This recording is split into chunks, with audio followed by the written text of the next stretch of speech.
Buenas noches, Héctor García, de Diario Basta y Grupo Cantón. Dos preguntas. Ahorita en las cifras que nos pasó, nos habla del personal de salud de 660 y tantos mil, cuando la meta era cerca de 1 millón, más de 1 millón, que para que estuviera todo el esquema completo. ¿Qué ha pasado ahí? Y la otra, si ya tienen calculado un cálculo de cuántas cepas de coronavirus hay en nuestro país, igual al coronavirus o más agresivas. Gracias. Claro que sí. Bueno, entiendo, en este momento avanzamos con las preguntas, sin embargo, le contesto la primer pregunta. En relación al avance del personal de salud, sí, en su momento se dijo una cifra, la cual a las cuales se les iba a realizar la vacunación. Recordemos que esto depende mucho del padrón que las propias entidades federativas nos han enviado del personal de primera línea. Entonces, ahí puede haber una diferencia, ¿no? En relación a las cepas que circulan actualmente en el país, es importante recordar un poco que estas son identificables a través del Instituto de Diagnóstico y Referencia Epidemiológicos, que se encuentra ubicado dentro de las instalaciones de la Dirección General de Epidemiología, y son quienes, o somos quienes identificamos en un momento dado las cepas que se encuentran circulando. Hemos incluso hasta el día de hoy tenido un corte específico. Afortunadamente todas las cepas que han circulado, ninguna ha presentado casos graves o datos que puedan diferenciarse en comparación con la cepa que normalmente circula en el país. Sin embargo, le dejaría al doctor Ruy López Ridaura, que es nuestro coordinador en la parte técnica, que nos apoye un poco para ahondar y puntualizar la respuesta. Muchísimas gracias, doctora Gaby Nocamendi. Y disculpen, habíamos tenido un problema técnico, pero ya estamos aquí. Espero que se escuche bien, y aprovecho para saludar a todas y todos, tanto ahí en el salón de tesorería como en cada quien en sus casas o desde sus dispositivos. Como comentó la doctora Nocamendi, el día de hoy y avance de vacunación, nada más quiero recalcar que como ya lo hemos dicho, estamos activamente vacunando en adultos mayores, tanto con la vacuna AstraZeneca en prácticamente todas las entidades. Vimos que ya algunas entidades ya terminaron con el 100% de sus metas, y hay algunas otras entidades que han tenido que abrir paulatinamente sitios de vacunación en los municipios rurales en donde se definieron los puntos de vacunación, y es por eso que vemos algunos estados todavía con un avance menor en la cobertura, especialmente en aquellas entidades donde por las cuestiones climatológicas hubo necesidad de aperturar los sitios de manera más lento o de manera progresiva. Si entiendo bien la pregunta, me costó trabajo entenderla, el avance que hemos tenido ahora también, prácticamente se ha terminado también con lo que se envió en su momento de dosis para segundas aplicaciones en profesionales de salud. Todavía tenemos algunas entidades federativas que siguen completando, especialmente aquellas entidades federativas que tienen capacidad de ultracongelación y por lo tanto pueden programar más progresiva también la vacunación en profesionales de la salud con la vacuna de Pfizer. Y lo que está activamente dándose en estos momentos es adultos mayores con AstraZeneca, y como se mencionó ayer, se inició con la vacuna de Sinovac en el municipio de Catepec, donde el día de hoy ya se aumentaron los sitios de vacunación y por lo tanto la velocidad de vacunación. Esperemos que en el día de mañana o a más tardar pasado mañana ya tengamos los 10 sitios programados en Ecatepec activamente funcionando. Entonces, no sé, Gaby, si me alguna pregunta, y si no, podemos seguir a las siguientes preguntas. Gracias. Sí, doctor, en relación a la duda que tenían sobre las cepas que hemos identificado en el país, actualmente tenemos 6 casos de la variante de Reino Unido que están distribuidas en 2 entidades federativas, 3 en el estado de Tamaulipas, 3 en Nuevo León, Tenemos un caso identificado de la variante de Brasil que se encuentra en el estado de Jalisco y tenemos 4 casos de la variante P2 que se encuentra en el estado de Jalisco también. Sin embargo, es importante que les comentemos que justo este jueves nuevamente tenemos la presencia en esta conferencia del experto, que también es de nuestro equipo, de la DG INDRE, que les vendrá a explicar justo los resultados que obtenimos con la secuenciación de estas cepas. Adelante, por favor. Gracias, Andrea Vega, de Animal Político. Queremos precisar algunas cuestiones sobre la vacunación a personas extranjeras. Algunos lectores han compartido fotos de carteles en los módulos donde dice que no se les va a vacunar. Queremos saber si esto es verdad o en qué casos sí se les va a vacunar. Por ejemplo, ¿qué pasa con las personas que son residentes o que están estudiando aquí? ¿Van a tener acceso o no a la vacuna? Si les corresponde, por ejemplo, porque viven en la alcaldía o en el municipio en el que se está vacunando. Y en caso de que sí, ¿qué documentos necesitan presentar, por favor? Y tengo otras 2 preguntas. Muy bien. Doctor Ruiz, si le parece, ¿podría usted empezando a responder esta en particular? Sí, claro que sí. Muchas gracias por la pregunta, porque nos da la oportunidad de aclarar este aspecto que sé que ha causado dudas en redes sociales y también en la opinión del público en general. Queremos ser muy claros, el Plan Nacional de Vacunación incluye el vacunar a toda persona que está en el territorio, independientemente de su nacionalidad. Entonces, aunque hubo tal vez alguna confusión en algunos sitios operativos, pero ya hemos insistido en tanto en la capacitación como en los diferentes vínculos de comunicación que tenemos desde la Federación con la operación en cada uno de los sitios de vacunación, que todas las personas que están en territorio vacunado son candidatos a recibir vacuna, independientemente de su nacionalidad y independientemente que tengan un CURP válido o que tengan algún documento de que lo acredite como residente. Lo único importante es su identificación. Necesitamos tener una identificación. Ahí en el sitio se registra y en el sitio también se genera una clave temporal de identificación individual que nos permite hacer también el rastreo y la programación de las dosis cuando lo necesite. Entonces, lo único que se necesita es una identificación y que la persona, y vamos a confiar en la persona, este gobierno en general tiene la confianza de las personas, sabemos que viven en los sitios donde están programados, donde están habilitados los puntos de vacunación. Sin embargo, cualquier prueba de residencia siempre es útil, aunque no es necesario. Muchas gracias. O sea, ¿no tienen que presentar comprobante de domicilio, solo identificación? Sí, solo con la identificación. Si pueden, si son residentes y tienen alguna prueba de residencia, ayuda en la operación, pero repito, no es necesario y se confía en las personas que de manera voluntaria van a declarar que viven en la zona donde se están activando los centros de vacunación. Y esto incluso en el caso de los que vayan de paso, que no sean residentes o que no estén trabajando aquí, aunque solo vayan de paso, ¿se les va a vacunar?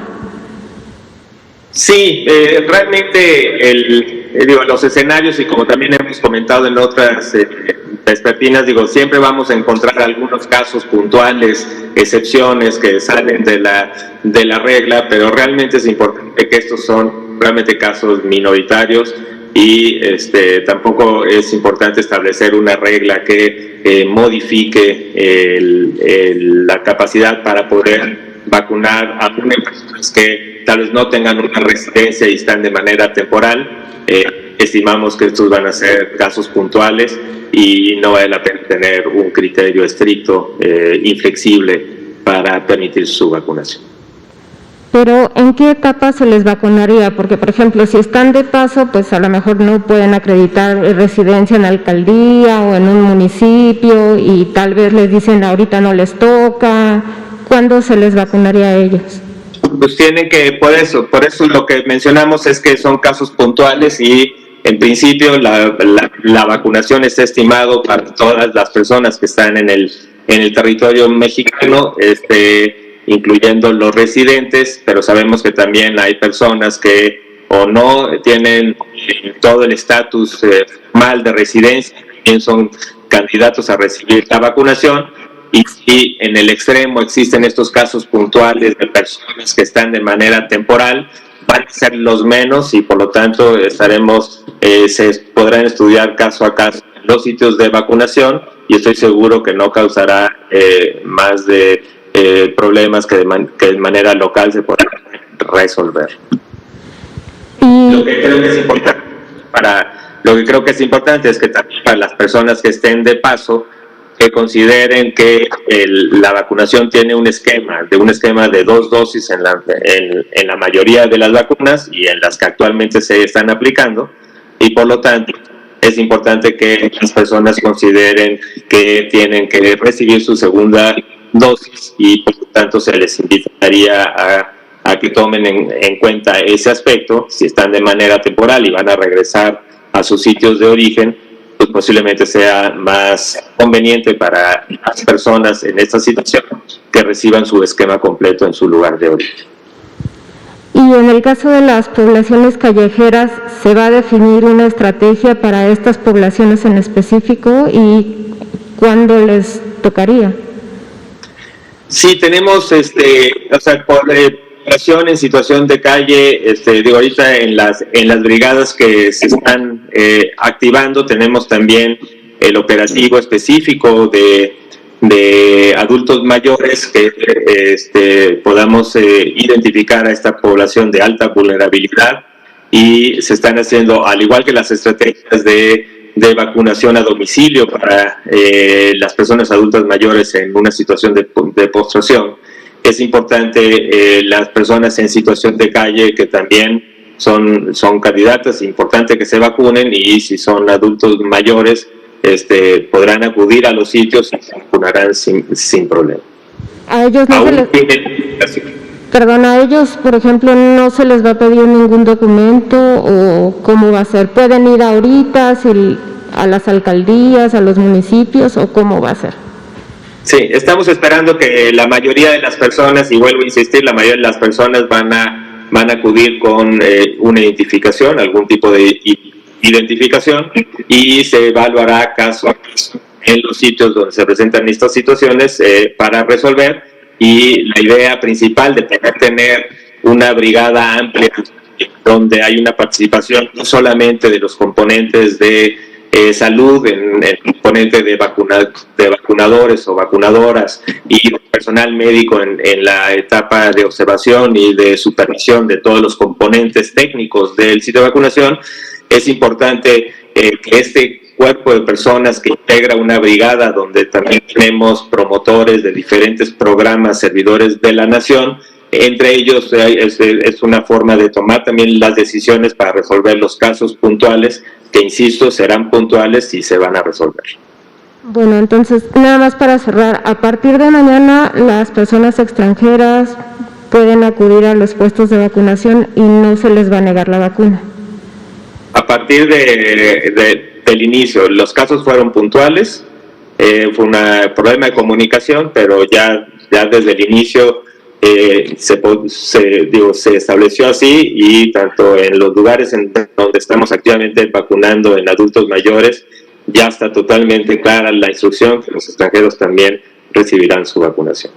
Ok, gracias. Aquí nada más quisiera resaltar que recordemos que la Unidad de Inteligencia Epidemiológica y Sanitaria realiza un monitoreo diario de todos los medios de comunicación y las redes, y este tipo de reportes que han aparecido en las redes, nosotros los identificamos y mandamos obviamente esta identificación a los servicios estatales de salud o inclusive a las jurisdicciones para que ellos puedan tomar también cartas en el asunto y estén informados. Está aquí. Gracias. Buenas noches, doctora Gabriela Mucamendi, doctor López Ridaura, muy buenas noches. Le mandamos un saludo con mucho respeto al presidente Andrés Manuel López Obrador. La primera pregunta, doctor, usted espero que se encuentre bien de salud, ¿es contacto, tiene síntomas de COVID o por qué nos visita de esta manera? Esa sería la primera pregunta. Y la segunda, por ejemplo, quisiera saber si tendrían algún reporte más adelante de algunos incidentes que pudieran estar sucediendo en los municipios donde se están llevando las vacunaciones, incidentes, no sé, negativos a la hora de vacunar, si hay algún tipo de problema o sucedió algún tipo de problema en los lugares de vacunación, si hubiera después algún tipo de relación o también alguna relación de los municipios en donde se vacunó la gente y se vacunó de una manera más óptima, qué municipios fueron, qué estrategias se llevaron a cabo. Y junto con eso también me gustaría ver si pudieran o si se pudiera crear después algún modelo estándar como para que la Secretaría de Salud recomendara la vacunación y no sucedieran incidentes también negativos, algún tipo de contacto de violencia o cosas así que se pudiera generar, digo ya con base en la experiencia que se está retomando. Y un último punto, en la tabla de la vacunación de los municipios que nos mostró, en donde la Ciudad de México y otros gobiernos ya tenían un 100% de la vacunación abarcada, no sé si va a ser una tabla con respecto a cada vacuna que vaya llegando, porque pues ya hay 100% de vacunación a personas adultos mayores, pero pues todavía sigue la vacunación. Entonces esas serían las preguntas. Gracias. Doctor Ruy, adelante. Muchas gracias. Si me permites, doctora Nocamendi, muchas gracias por las preguntas.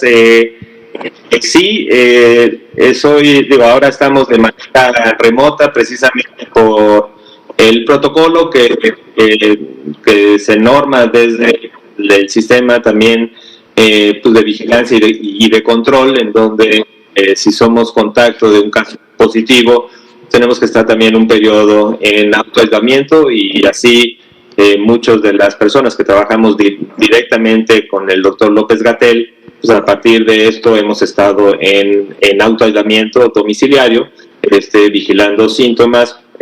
Por lo pronto les comunico que estoy totalmente asintomático, pero sí trabajando desde mi domicilio. Muchas gracias por la pregunta, pero sí la expectativa de que pronto podamos ya regresar las personas que estamos participando de manera. En cuanto a las otras preguntas, le comento que es importante, no ha habido así grandes incidentes. En general la vacunación ha fluido muy bien, tanto en los municipios rurales que se dispersó la vacuna con AstraZeneca, como también en Ecatepec, ya un municipio rural, en Ciudad de México, urbano, también en Ciudad de México, con las alcaldías con las que se inició en AstraZeneca. Hemos tenido una muy buena participación en muchos municipios, especialmente los municipios más rurales. Hemos tenido que, después de algunos días, el número de personas baja considerablemente en los sitios de vacunación, y en general lo que se ha establecido como lineamiento es que cuando existe ya una tasa muy pequeña o nula de que ya no hay personas que se estén acercando a los sitios de vacunación, se están cerrando estos sitios de vacunación y activando sitios de vacunación en municipios contiguos. Y por eso estamos esperando que en estas entidades donde ya lograron a meta total y no tienen mucho más demanda de vacunas en los municipios donde se activaron, que se activen en municipios vecinos y que puedan reactivar la vacunación. En la Ciudad de México se cumplió con la meta, llegaron al 100% con la vacuna de AstraZeneca, y como también ya se ha anunciado, día de mañana empezarán en la Ciudad de México en tres delegaciones, en 3 alcaldías, en la alcaldía de Iztacalco, en la alcaldía de Tláhuac y en la alcaldía de Xochimilco, con las vacunas Sputnik. También ya la jefa de gobierno y el gobierno local también envió un comunicado con la aprobación por letras del abecedario en el apellido inicial de las personas adultas mayores, y esta vacuna, que es una Sputnik, que como también lo hemos comentado, es una vacuna que requiere puntos de vacunación con la capacidad de congelación, que no es lo habitual, no es lo que se tiene con AstraZeneca, no es lo que se tiene tampoco con Pfizer, y es precisamente por las características de esta vacuna que requiere el paso directo de la congelación, al menos a menos 18 grados, directamente a la vacunación en un lapso no mayor de 2 horas. Entonces, por eso se activaron. El día de hoy se ha estado preparando los sitios de vacunación en estas 3 alcaldías, y mañana estarán listos para iniciar de manera ordenada y programada por abecedario.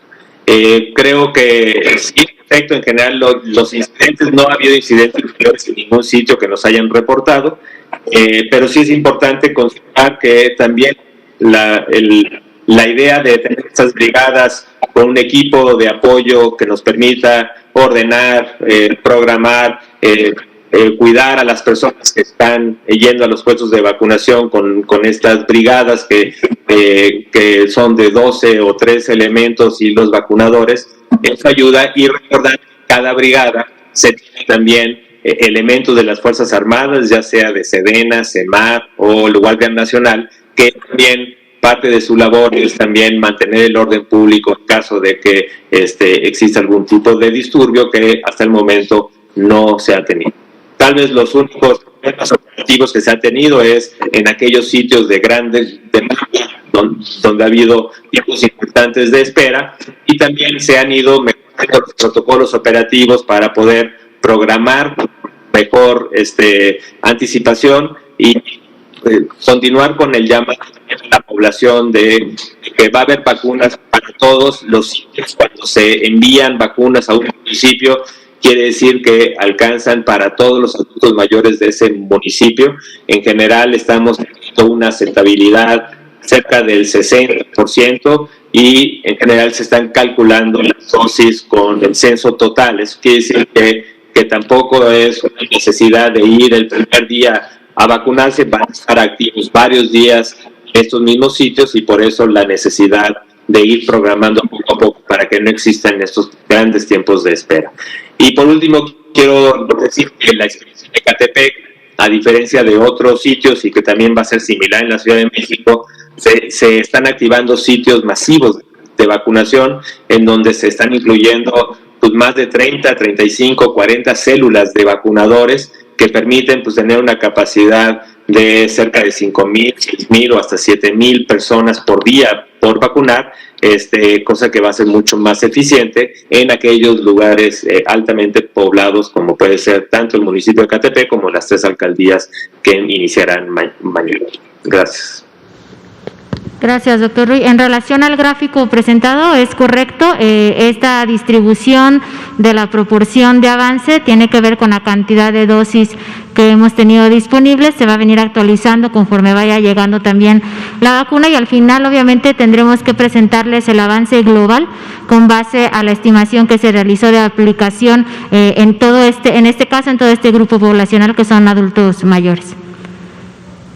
Por favor. No, había dicho de este lado, ¿verdad? Y luego de este lado, por favor. Gracias. Buenas noches, Ignacio de Alba, de Pie de Página. Preguntarle, doctora, si pueden actualizar de nuevo los datos que tienen sobre recontagios y si tienen información de que el segundo contagio sea más grave. Y tengo 2 preguntas más.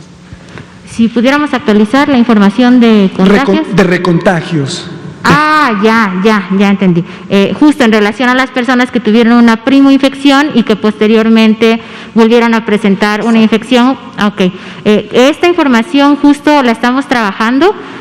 Para nosotros es muy importante dentro de la base de datos que tenemos hacer la identificación de todos aquellos que tuvieron una primera infección, pero algo que para nosotros es relevante antes de darles los datos duros es poder identificar que realmente la persona tuvo una reinfección y que no es la manifestación de la misma cepa que lo contagió la primera vez. Entonces, si nos permiten, con mucho gusto, en futuras emisiones les presentaremos en lo que nosotros tenemos actualmente en nuestro análisis de datos. Claro. Y también preguntar si las personas que han tenido herpes tienen alguna dificultad con la vacuna. Hasta ahora entiendo, bueno, doctor Ruy, no sé si usted quiera comentarlo. Sí, ¿me puedes repetir la pregunta, Gaby? Sí, claro, que si hasta ahora las personas que presentan herpes, entiendo que herpes zóster, si presentan algún tipo de reacción adversa a la vacuna. A ver, si estoy entendiendo bien, digo, para todas las vacunas ahora tenemos la indicación de si hay reacciones alérgicas, digo, cualquier componente de la vacuna se describe en las guías. Si hay reacciones alérgicas a estos componentes, pues la vacuna está contraindicada. En las reacciones alérgicas previas graves, muy importante el quedar claro es que sean graves, porque lo que se está indicando es la necesidad de tener una observación estrecha. En general, si hay una de una reacción alérgica grave que puso en algún momento en peligro la vida, también están contraindicados, pero cualquier persona que tenga reacciones alérgicas leves tienen que ser estrechamente observadas, y ahora en general tenemos el periodo de 30 minutos en la observación post-vacuna, especialmente en aquellas personas que tengan algún tipo de reacción alérgica. Hemos tenido algunos casos en todos los sitios. Uno de los criterios mínimos indispensables de cada sitio de vacunación es que tengan la capacidad, tanto en humanos capacitados como en insumos, para atender la emergencia y en su caso la necesidad de trasladar una unidad hospitalaria si es que el sitio no está en una unidad hospitalaria. Y eso pues son parte de los escenarios graves que reportó la doctora Nocamendi, que es atendido, y la gran mayoría se resuelven en las primeras 24 horas y se pueden dar de alta. Ok, nada más resaltar que hasta ahora en notificación que tenemos de estos efectos adversos que les presentaba como graves o no graves, no se ha identificado una relación de gravedad en personas que tengan el herpes zóster activo con la aplicación de vacuna. Claro. Y bueno, hay escuelas privadas que pretenden volver a clases a pesar de que las autoridades sanitarias no lo recomiendan. Preguntar qué efecto podría tener el regreso anticipado a clases en el manejo de la epidemia. Ok, doctor Ruy, no sé si usted quiere empezar con la respuesta. Sí, muchas gracias. Justo digo, desde hace ya varias semanas tenemos un equipo trabajando también con las autoridades de la Secretaría de Educación Pública para ir viendo, pues digo, verificando los lineamientos que ya se habían establecido y ahora afinándolos en su actividad operativa para la apertura de escuelas en general. Sí, en efecto, ha habido también la iniciativa de escuelas privadas que están buscando tener una apertura más pronta de lo que tal vez en su momento la Secretaría de Educación Pública y los lineamientos que estamos trabajando de manera conjunta de ir abriendo en aquellas entidades federativas que ya estén en color verde del semáforo, pues estamos tratando de acelerar esto. Es prioridad de todos el poder abrir pronto el sector educativo y por eso la invitación es también tanto escuelas públicas como privadas esperar estos y la indicación que esté dando la SEP, que estará trabajando junto con nosotros en el Comité de Salud. Ahora, ¿qué impacto puede tener? Creemos que el impacto en general en la apertura de escuelas, bien se ha comentado, tiene que ver con un momento también de movilidad. Digo, obviamente la apertura de escuelas implica mucho más movilidad en el territorio, y por eso es importante el ver la apertura de escuelas y estar monitoreando tanto la movilidad como el sistema de vigilancia que nos va a permitir y va a ser suficientemente sensible para encontrar momentos en el que cambie la tendencia que implique modificar las recomendaciones. Pero también implica el poder tener brotes en las mismas escuelas, y esto por eso también se tiene un lineamiento específico para la vigilancia de los posibles brotes de tanto los estudiantes como en el personal docente y apoyo en cada una de las entidades, poder tener un sistema que permita identificar también los casos de manera temprana para que invitarlos al aislamiento y en caso necesario pues hay toda una política también de la posibilidad de cerrar ya sea aulas, secciones o escuelas enteras dependiendo de los brotes que se identifiquen, y para eso también los lineamientos que estamos trabajando están establecidos y que se están mejorando, ser útiles para este momento de reapertura. Perfecto. El siguiente, por favor, si le pueden pasar el micrófono. Gracias, doctora. Buenas noches. Javier Vargas, de Publimetro. Precisamente retomando la pregunta del compañero, ¿cuáles serían las sanciones? ¿Llegarían a suspenderse las escuelas que continuarían abiertas por ese tipo, como sucedió con los negocios en su momento? Y la segunda pregunta sería, hasta el corte de este momento que nos están presentando, son 17,000 maestros los que han sido vacunados. ¿Cuántos se toman en cuenta para la segunda fase que termina en abril? Y si la proyección es terminar hasta abril. Muchas gracias. A ver, contesto primero la segunda con el sector educativo, los maestros y maestras en el estado de Campeche. Justo ahora que llegó la vacuna de Pfizer, en el envío que llegó el día de hoy y que se está transportando hacia las entidades federativas, tanto hoy como mañana, se tomaron en cuenta las segundas dosis también de cerca de 17,000 profesores y profesoras que se vacunaron ya hace más de 28 días en Campeche. Entonces ya van designadas, y en el estado de Campeche se van a estar abriendo de manera simultánea sitios para personal de salud, sitios para adultos mayores y sitios para maestros con la vacuna de Pfizer.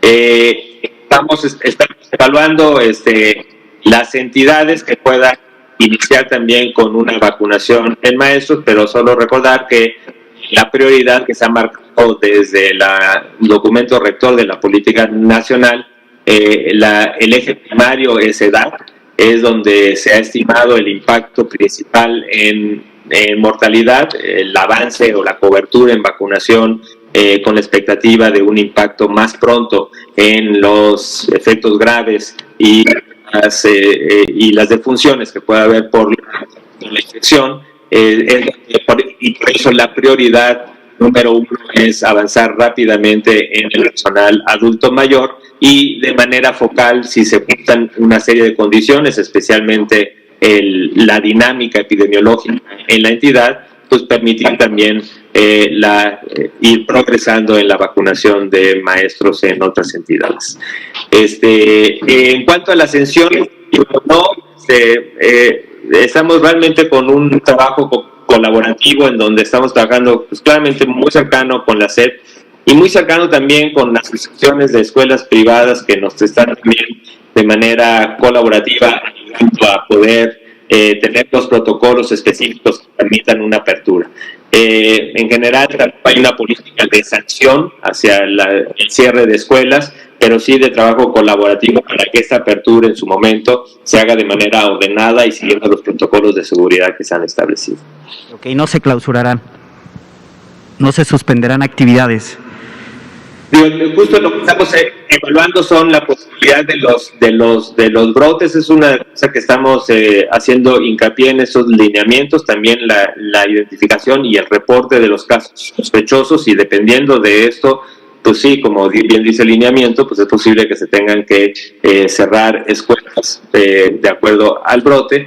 tenemos también una serie de lineamientos, pero no tenemos ahora sí un protocolo establecido de verificación de cada una de las escuelas para ver si cumple, pero sí estamos con una evaluación de los protocolos de reapertura para esto, y por lo pronto no se está considerando sanción alguna, sino recomendación para seguir.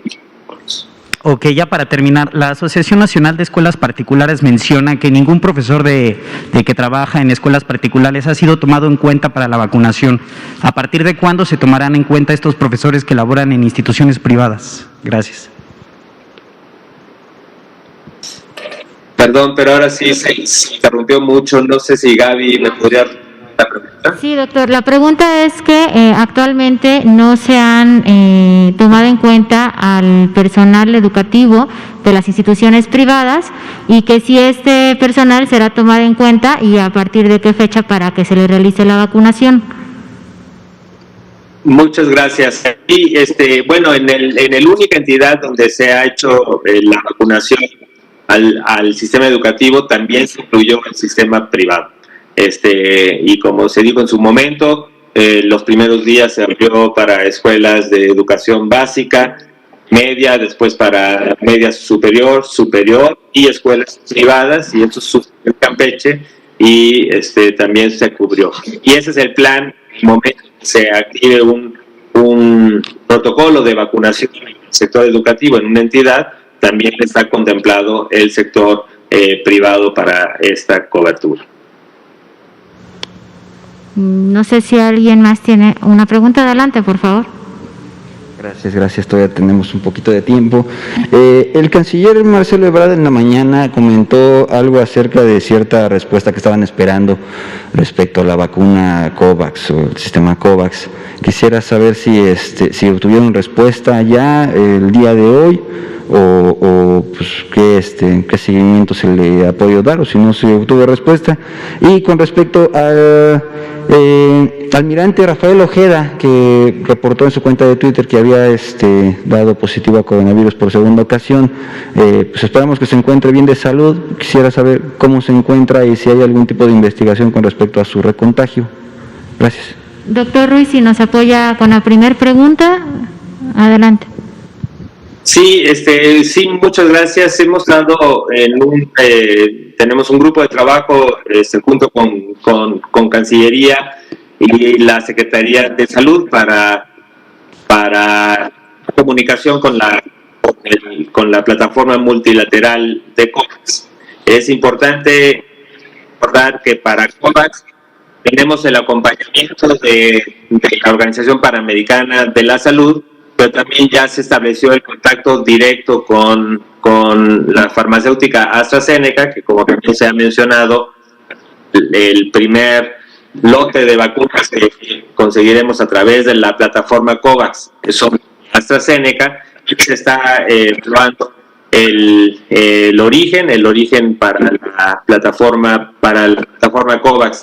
Las vacunas de AstraZeneca son de manufactura en Corea, y estamos nada más haciendo la revisión documental de los diferentes pasos para poder importar estas vacunas, y estamos en la comunicación con AstraZeneca para afinar los últimos aspectos y tener una fecha ya específica de llegada que aún tenemos.